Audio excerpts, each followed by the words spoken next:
ನೋಡಿ ಒಂದು ಲ್ಯಾಂಡ್ ಬಂದಿದೆ ಓಂ ಕೃಷಿದೇಶ್ವರ ಪ್ರಾಪರ್ಟೀಸಿಂದ. ತೆಂಗು ಒಂದು 10 ತೆಂಗಿದೆ, ಒಂದು 10-15 ತೆಂಗು ಬರ್ಬೋದು. ತುಂಬ ಬಾಳೆ ಹಾಕಿದ್ದಾರೆ.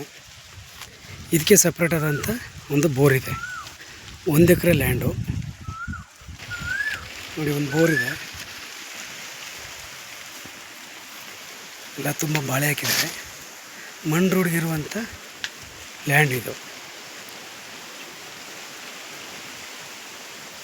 Mysuru to Gundlupete property. ನಿಮಗೆ ಇದು ಒಳ್ಳೆಯ ರೆಡ್ ಸಾಯಿಲ್, ತುಂಬ ರೆಡ್ ಸಾಯಿಲ್ ಬರುತ್ತೆ. ಸರ್ವಿಸ್ ಎಲ್ಲ ಇದೆ, ರನ್ನಿಂಗ್ ಇದೆ ಬೋರು. ಇನ್ನೆಚ್ಚಿಂದ ಒಂದು 2.5 ಬರುತ್ತೆ ಅಷ್ಟೇ. 45 ಲಕ್ಷ ಹೇಳ್ತಾಯಿದ್ದಾರೆ. ಮಣ್ ರೋಡ್ಗಿದೆ, 45 ಲಕ್ಷ ಹೇಳ್ತಾಯಿದ್ದಾರೆ. ನೆಗೆಶಿಬಲ್ ಆಗುತ್ತೆ. ತುಂಬ ಚೆನ್ನಾಗಿದೆ ಲ್ಯಾಂಡು. ನೋಡಿ, ವಿಡಿಯೋ ಲೈಕ್ ಮಾಡಿ, ಸಬ್ಸ್ಕ್ರೈಬ್ ಮಾಡಿ, ಲೈಕ್ ಮಾಡಿ. ನೋಡ್ಬಿಟ್ಟು ನಿಮ್ಗೆ ಇಷ್ಟ ಆದರೆ 1 ಎಕರೆ ಬೇಕು ಅನ್ನೋರು ಬನ್ನಿ. 1 or 2 ಓನರ್ ಸೀಟಿಂಗ್ ಇರುತ್ತೆ. ತುಂಬ ಚೆನ್ನಾಗಿದೆ land. Box ಟೈಪಲ್ಲಿದೆ.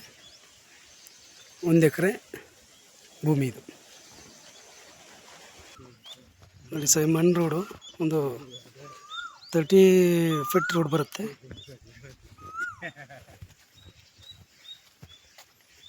Thank you for watch. ಧನ್ಯವಾದಗಳು.